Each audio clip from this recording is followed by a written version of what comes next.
नमस्कार दोस्तों, मैं हूं आपके साथ गुंजन और आप देख रहे हैं द न्यूज़ 50। विकासशील देश भारत कच्चा तेल आयातक देशों की सूची में शामिल है, लेकिन ये दुनिया के टॉप तेल रिफाइनिंग करने वाले देशों के रूप में भी जाना जाता है।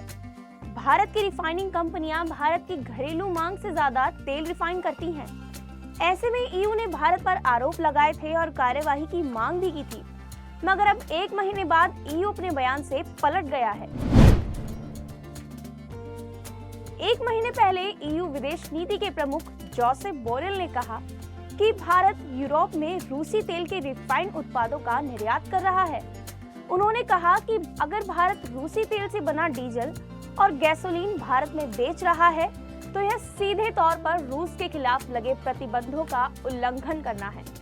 हमें इस पर जल्द ही भारत के खिलाफ कार्यवाही करनी होगी।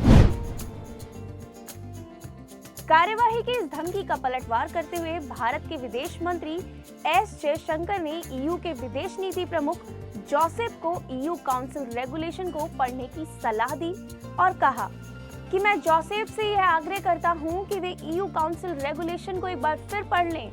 रिफाइंड तेल को किसी भी देश में भेजने से नहीं रोका जा सकता और न ही उसे रूसी तेल माना जाता है। भारत के पेट्रोलियम और गैस मंत्रालय ने मई के महीने में कहा था कि भारत एक संप्रभु और लोकतांत्रिक देश है। अंतर्राष्ट्रीय कानून के अनुसार वस्तुओं के आयात व निर्यात के लिए स्वतंत्र है। यूरोपीय देशों की ओर से रूसी तेल पर लागू प्राइस कैप पर टिप्पणी करते हुए कहा था कि रूस या किसी भी देश से अगर $60 से कम में तेल आयात किया जाता है तो ऐसा करना अंतर्राष्ट्रीय प्रतिबंधों व कानून का उल्लंघन करना नहीं है। वैसे भी रूसी तेल को किसी तीसरे देश में रिफाइन किया जा रहा है और रिफाइंड ऑयल को रूसी तेल नहीं माना जाता है। भारत पर कार्यवाही करने की बात का स्पष्टीकरण करते हुए लगभग 1 महीने बाद ईयू विदेश नीति के प्रमुख जोसेफ बोरेल ने अपनी बात को ही पलट दिया है। अब उनका कहना है कि जब उन्होंने सस्ते रूसी तेल के रिफाइंड प्रोडक्ट्स को भारत द्वारा बेचने का मुद्दा उठाया था तो उनका मकसद भारत सरकार की आलोचना करना नहीं था। बोरेल अब भारत की बजाय यूरोपीय कंपनियों को दोषी ठहरा रहे हैं। बोरेल ने ईयू डिप्लोमेटिक सर्विस वेबसाइट पर अपना बयान जारी करते हुए कहा, अगर भारतीय रिफाइनर यूरोपीय देशों को तेल बेच रहा है तो ऐसा इसलिए है क्योंकि यूरोपीय कंपनियां सीधे या किसी बिचौलिए के जरिए उसे भारत से खरीद रही हैं।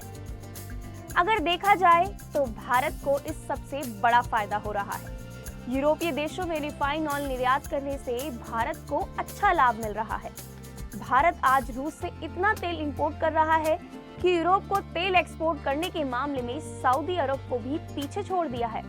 भारत और चीन जैसे दूसरे देशों से क्रूड ऑयल खरीदकर उसे रिफाइन करते हैं।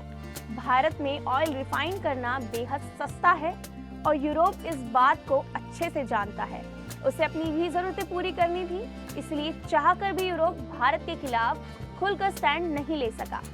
इस खबर पर आपकी क्या राय है, हमें नीचे कमेंट बॉक्स में जरूर बताएं। इसी तरह की देश विदेश से जुड़ी खबरों को जानने के लिए देखते रहिए द न्यूज़ 50।